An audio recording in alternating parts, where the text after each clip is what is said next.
What's going on, my beautiful, sexy peoples?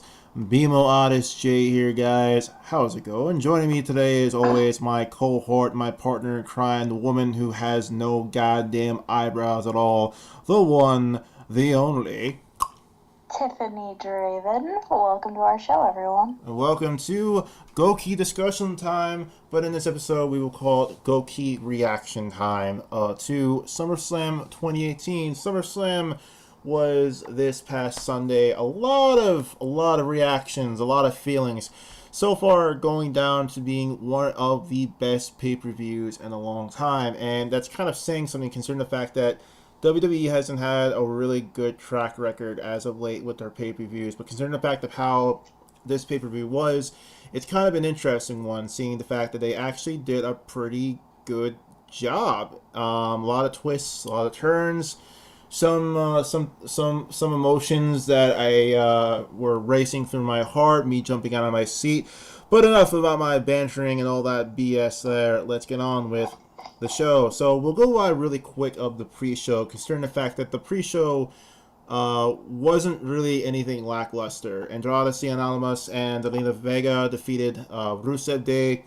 Cedric Alexander defeated Papa Gulak, and the B team defeated the Revival. But the reason why I wanted to make it short was the end result of the matches. All three matches were done in a roll up.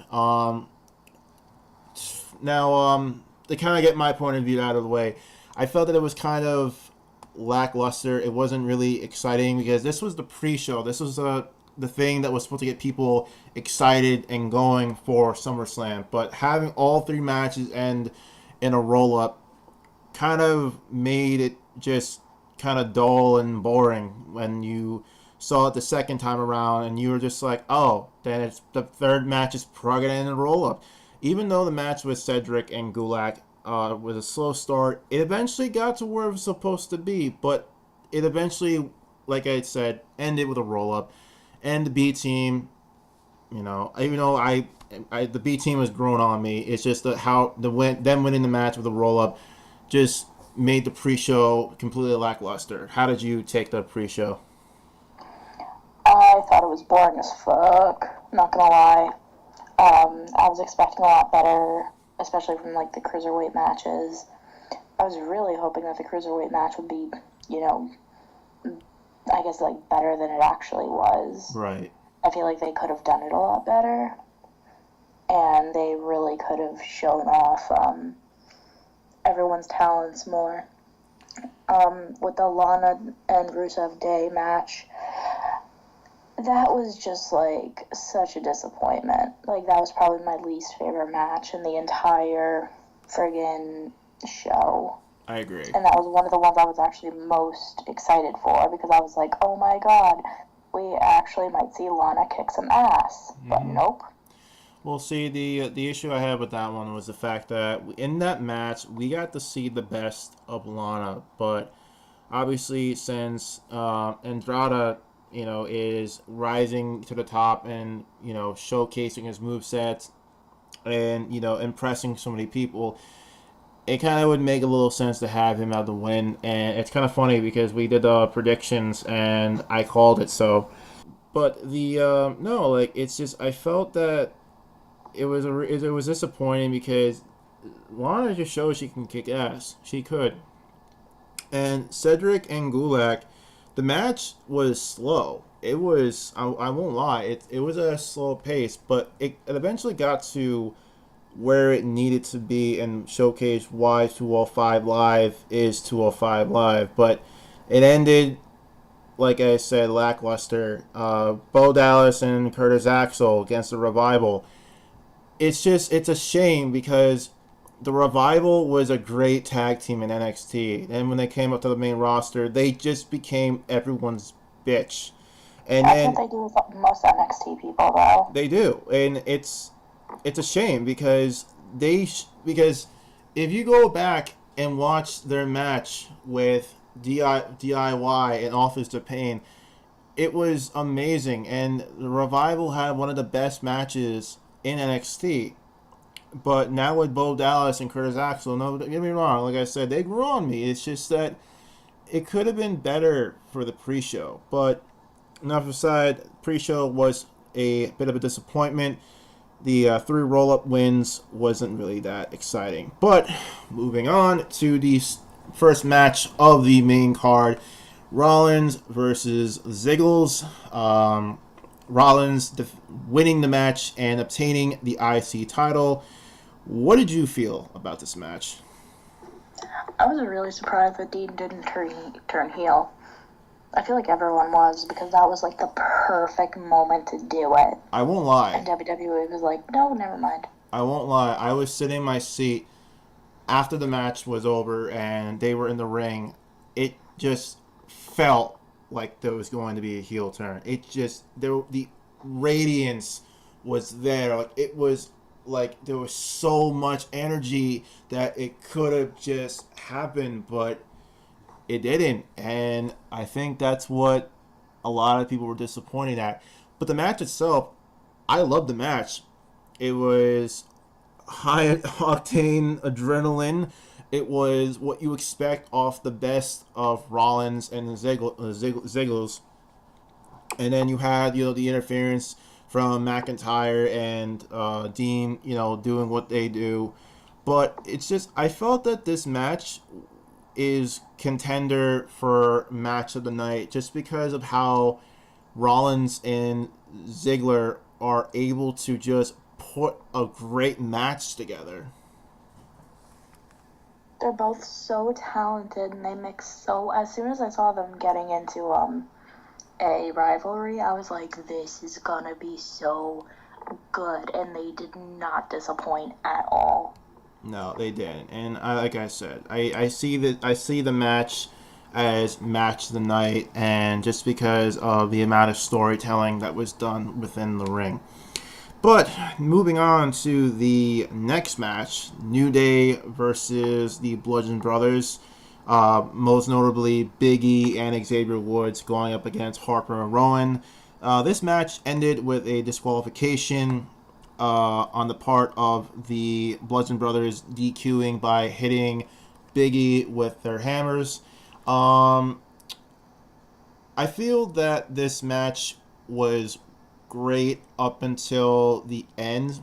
But we recently found out, though, the reason why the end was done the way it was because during the match, Eric Rowan had torn I think it was a rotator cuff. I think that might be it. Just if you guys know the real answer to that, just comment that in the section below. But Rowan sustained an injury, and that's kind of the reason why the match ended so abruptly the way it did. But the match itself, I felt was great. The best spot was when Woods did his diving elbow from the post onto the outside where Luke was laying. I thought that was honestly the best spot right there. Like that, I got out of my seat screaming how awesome that was. But it was just great. But knowing that we know now, that's the reason why. But it's just, at that moment, it felt like a disappointment with the DQ. Yeah, they definitely, I feel bad that, what's-his-face is injured. Rowan. But, yeah, I don't think of names. It's after midnight. I'm sleepy. But, which surprises me because I'm a night owl. Anyway, I don't know. I didn't really care for the match that much. Honestly, a lot of it, I was on my phone just chilling, scrolling through Instagram. Honestly, with a lot of those matches that I'm not interested in, I just wait for them to post about it on Instagram, and, I'll have the match on in the background, but a lot of the times I just won't be paying super close attention. What really got my eyes when they got attacked with the hammers, I was like, holy shit, alright, that just happened. Oh, yeah. No, that was, but I just felt the match was great until the end, but we all know what the truth is to why what happened at the end. But nevertheless, the next match that ended with nothing but a huge monster squash. Braun Strowman versus KO. Strowman just obliterating Owens. This was he buried him. Like, there's nothing more to that. Like, Strowman just completely buried KO.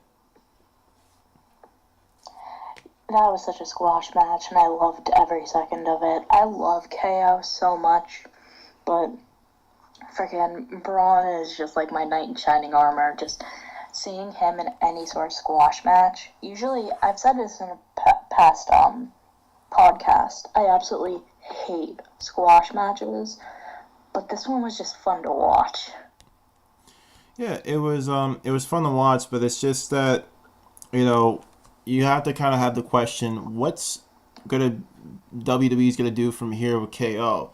They completely, literally, they completely buried him. He didn't really he didn't really have that much of a real fighting chance, and he literally was just destroyed by Strowman, which a lot of people saw because Strowman right now is the guy with the briefcase. He's the guy that everyone's excited to see, so it would make sense for him to keep the briefcase. But for me, it's just this match was it was better than the other squash match that happened later on. That's all I'm going to say for that. But the next match is the biggest topic of conversation is the triple threat match for the SmackDown Live Women's Championship.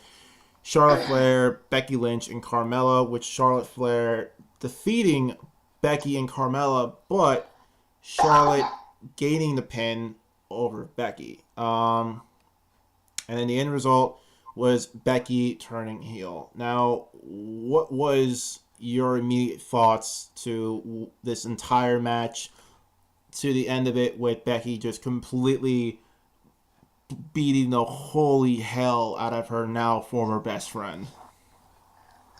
Honestly, I enjoyed the match.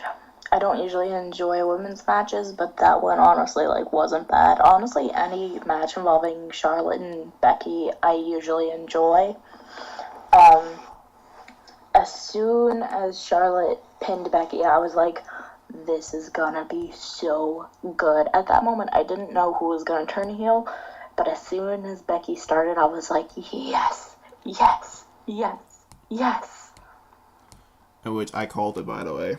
I called that. Fuck you.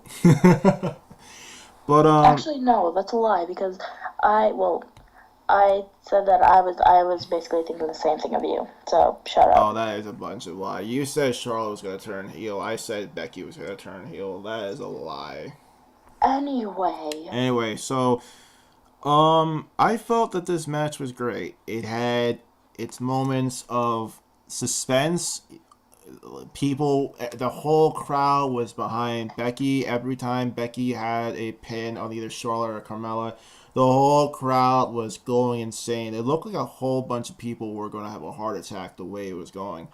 I was about to have a heart attack. Yeah, and I was literally like praying Becky was going to win. I wanted Becky to win. I really wanted Becky to win. But the moment when Charlotte hit her natural selection and got the pin, I was at least praying, please don't let this moment get ruined, please. And then it finally happened. Becky turned heel the first time since 2015, and this was back when she was in NXT, fun fact. But the way that it was done was perfect. She literally just beat the holy high hell out of Charlotte. And then, but we will talk about Becky and her heel turn, especially with Sunday and the next episode of Gouki Discussion Time. But it's just, I feel that this was one of the most exciting parts of SummerSlam, was the fact that Becky turned heel, beat the crap out of her best friend. But yeah, there's a lot of other feelings I have, but we'll save that for another time. Next match. Also, I apologize for me constantly coughing. I have a slight cold, so please ignore all of that. Continue, BMO. Ghosty pale people problems. Shut up. But next match, which I have to say, oh my god. Oh, and I say that with a lot of thoughts and emotions, and that is Samoa Joe versus AJ Styles for the WWE Championship, with AJ being disqualified. But oh my god, this match was it Intense. was intense.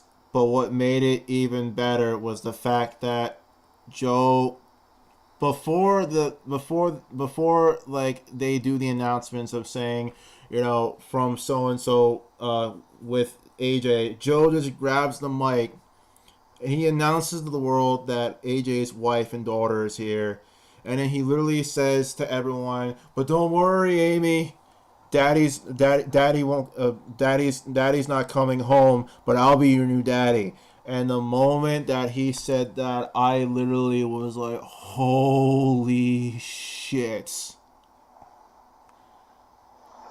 Yeah, that moment was a pure just like it reminded me of TNA when Bobby Roode was like, "When your daughter turns 18, send her my way, and I'll show her what a real man is." And like, there's all little like, there is no way that you can not say shit about someone's family in the WWE and not expect to get your ass beat. Oh With yeah. the Hardys, with Kane and The Undertaker, no. And Kane and The Undertaker aren't even real brothers. FYI, everybody already knows that. I don't need to explain that. Don't kill kayfabe, please. Keep kayfabe alive. Hashtag keep kayfabe alive. But no, but I think the biggest thing that made the match even better was what made AJ be disqualified. What was the fact that Joe was standing on top of the announcer's desk, and he grabbed the mic, and he literally enforced what he said earlier, and it just made AJ so angry that he grabbed the chair and started wailing the living crap out of Joe, and it was Joe amazing. was smiling.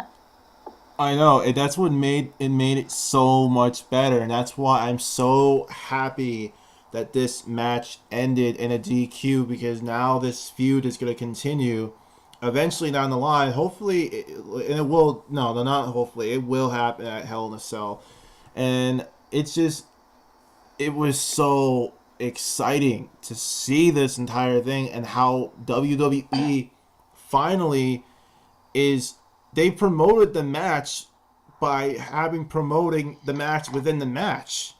Like they had no real build up. Like you keep in mind every moment that Joe and had prior to their match, there wasn't really any kind of excitement. There really wasn't anything going on. But the fact that they had this happen within the match shows that they're doing something right. Well, for once, there's questions about certain other things, but nevertheless, it was a real exciting match. Next up, Miz versus Daniel Bryan.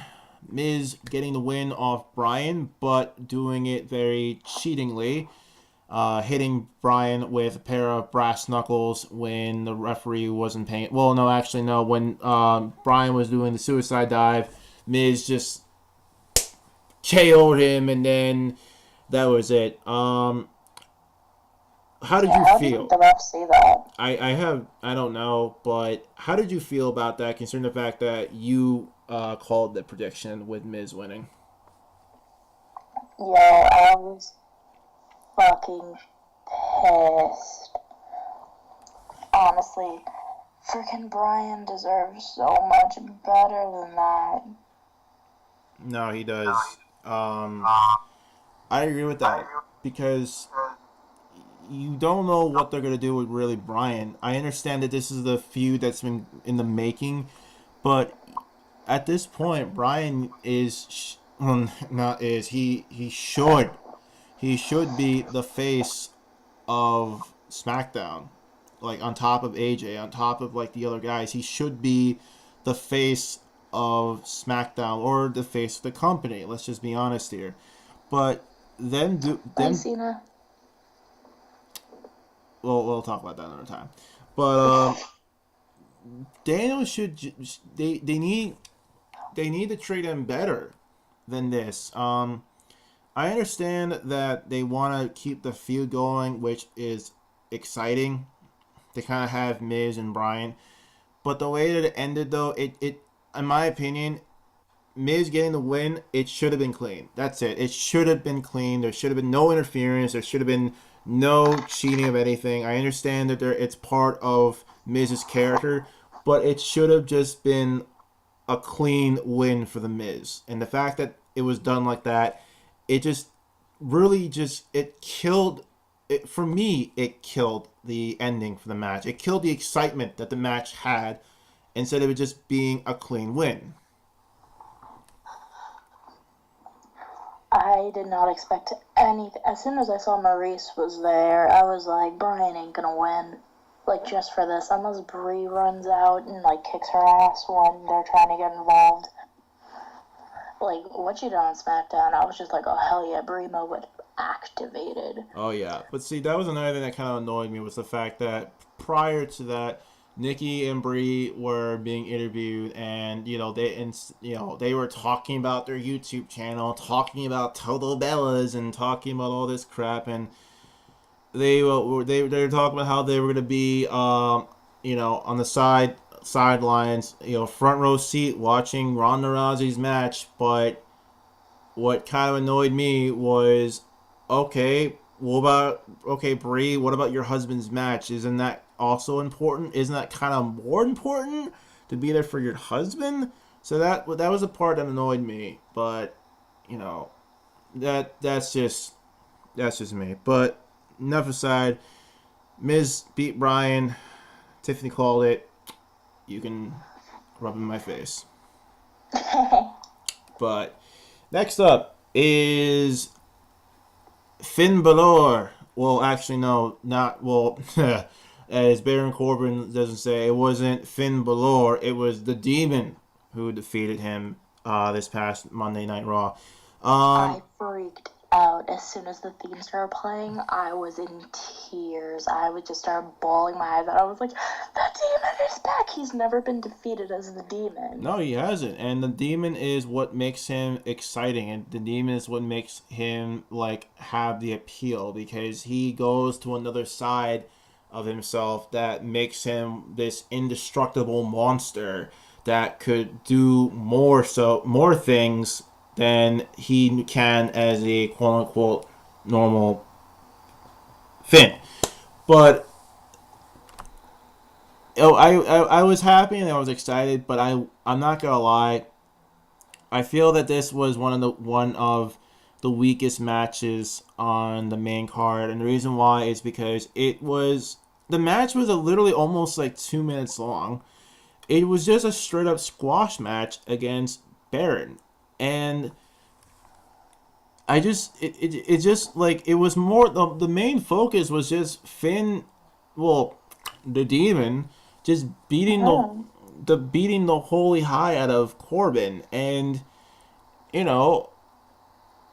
it's just okay, it was exciting to see Finn as the Demon, but it's just seeing him just decimate Corbin, to me it just wasn't really that exciting. I feel like I said, this was the weakest on the card on the main show, which is depressing because it is Demon Finn Balor. Mm-hmm.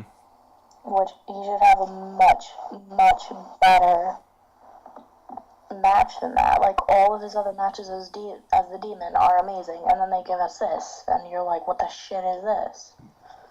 Exactly. Or as The Rock would say, what in the blue hell is this?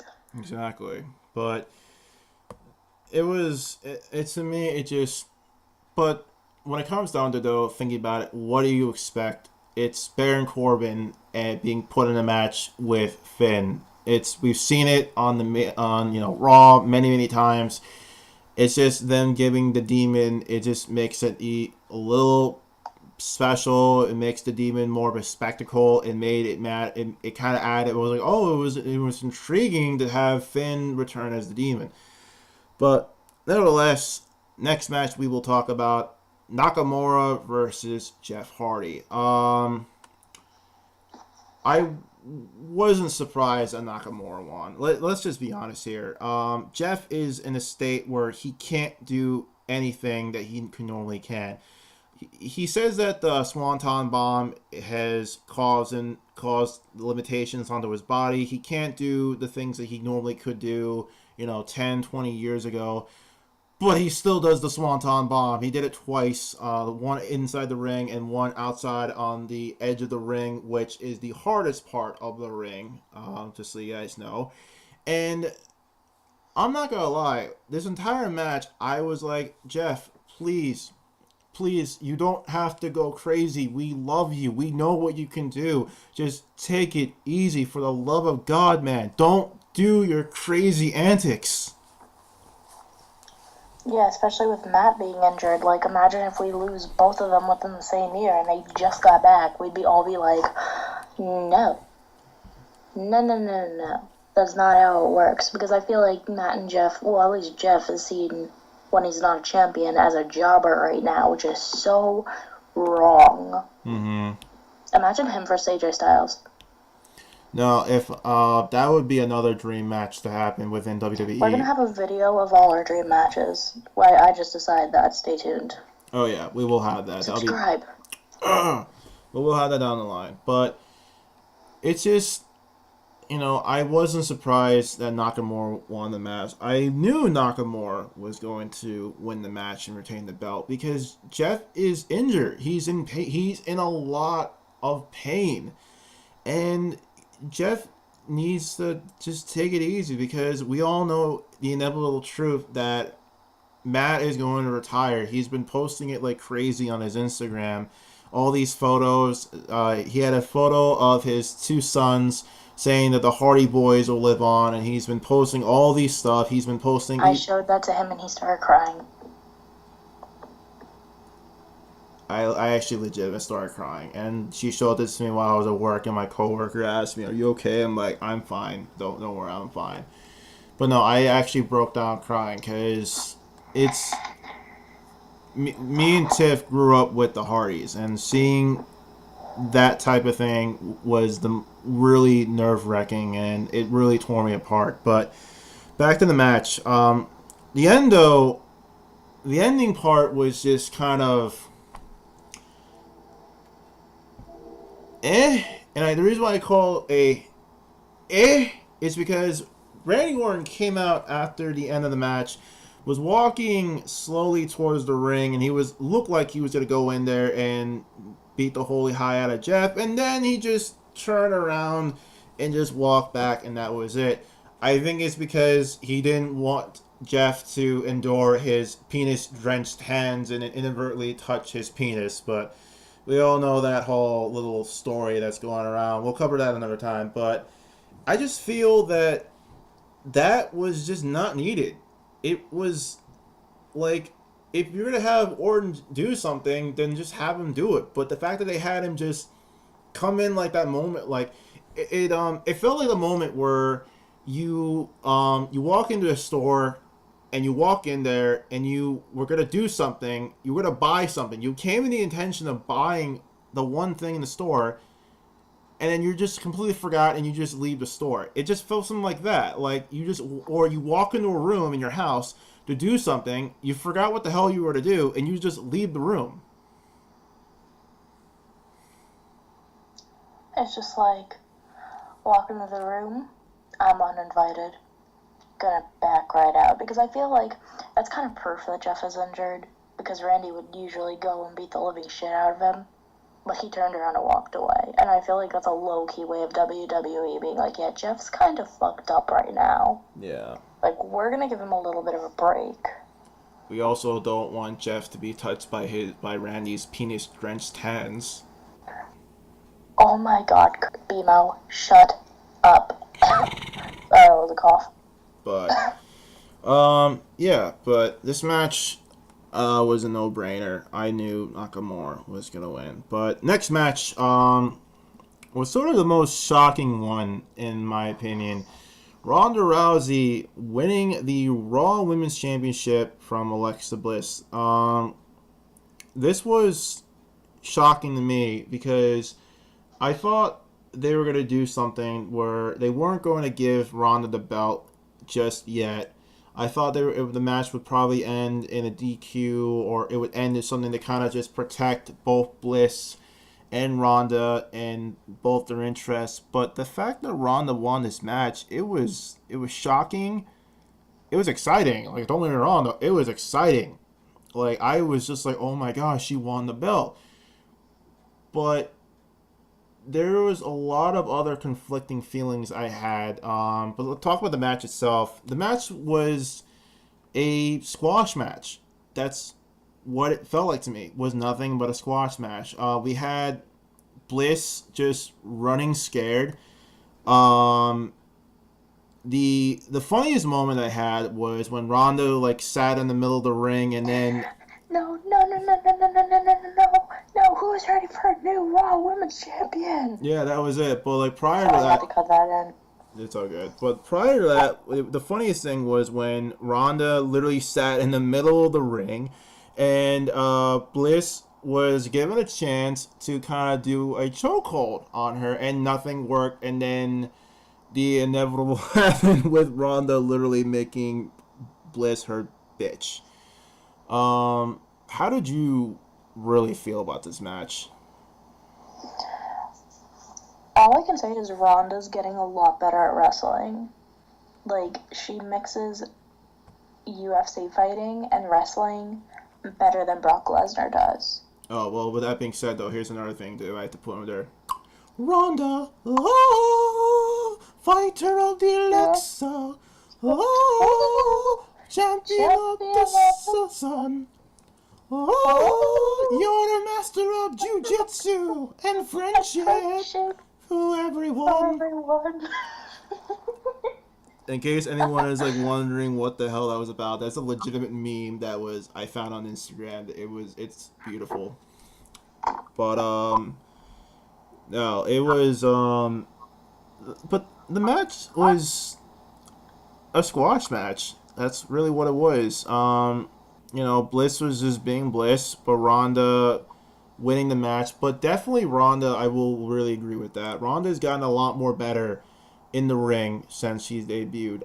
Definitely adapting both to her jiu-jitsu style of UFC fighting with conventional wrestling means. Kind of is making her a bit of a better in-ring performer. Definitely in the mic though, like she's gotten a lot more better on the mic, but. With that being said, though, it's kind of going to be an interesting to see what's going to happen with Ronda now, considering the fact that now she is considered the female Brock Lesnar, and everything that happened this past week on Monday Night Raw. It's going to be interesting to see what they're going to do with her. But Ronda Rousey is your new Raw Women's Champion. Now, on to the match that. On our last episode of Gouki Discussion Time, we did a prediction of who we thought would win this match. Tiffany went with Lesnar because it was the rumor that Lesnar was going to do both UFC and WWE. And then I went with Roman. And surprisingly, the big dog won the match. So I was extremely surprised. I did not see that coming whatsoever. Maybe I was the only person on the earth who didn't see it coming, but I watched it and I was like, what the fuck? Yeah, it was the biggest shocker right there because people were expecting Lesnar to retain the belt and do UFC and WWE, but the thing that made the match more, I'm going to throw the word exciting, because Braun Strowman came out and he said that he was going to challenge whoever won the match and was going to do it face to the face. Unlike every other person who's cashed in their briefcase. That added an atmosphere of excitement because you weren't sure who was going to win, but you had a feeling that whoever was going to win the match was going to face Braun, and Braun was going to win the belt. That was what I think what made people more excited, was the fact that Braun has the chance of finally winning the belt and being the top guy on Raw. The guy that we all want to see him as the real guy, the real face of Monday Night Raw. But then it was Lesnar just owning Roman and then owning Strowman, and lo and behold, Roman won the match, and the reaction on the people's faces in the arena was really shocking. Wow. Yeah. It's like I'm shook. I mean, for me personally, I was as shocked as everyone. Even though my prediction was on Roman, I was still sitting in my chair just wondering what the hell just happened. It was one of the better matches that I've seen Roman in. Oh no, it Like, definitely was. I was actually slightly entertained by the match. I was like, oh, like, I don't know what the fuck is gonna happen for once. What the fuck is gonna happen? Oh shit, I was wrong. Ah! Dramatic pose. Ow, I just hit myself in the face with my cast. Tiffany Draven moments, my sexy, beautiful people's Tiffany Draven moments. That could be another video all in itself. Oh yes, but other than that, though, I would have to give this SummerSlam a overall satisfaction. I felt that this was one of the best pay-per-views they've had in a long time. The pre-show definitely was not that great. It was not that exciting. Pre-show is never that great. It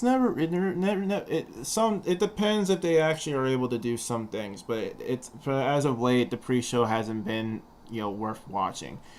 But other than with the Finn Balor squash match, the Miz winning but not doing so cleanly, overall, like as I've said, this was the best pay-per-view they had in a long time. I felt pretty satisfied with it, and even with Strowman not cashing it in, it just adds that level of excitement to when he will possibly cash it in. But with the Shield reunion that happened this past Monday night, that's a whole other video and another time we'll do for another day. But other than that, my sexy, beautiful peoples, I do hope you enjoyed this episode of Gouki Reaction Time.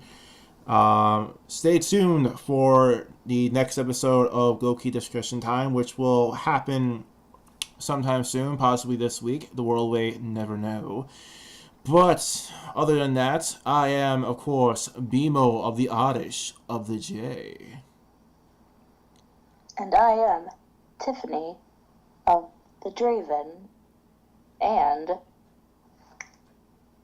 of course, as I always would like to recommend, as strongly as I always truly may, have a nice day.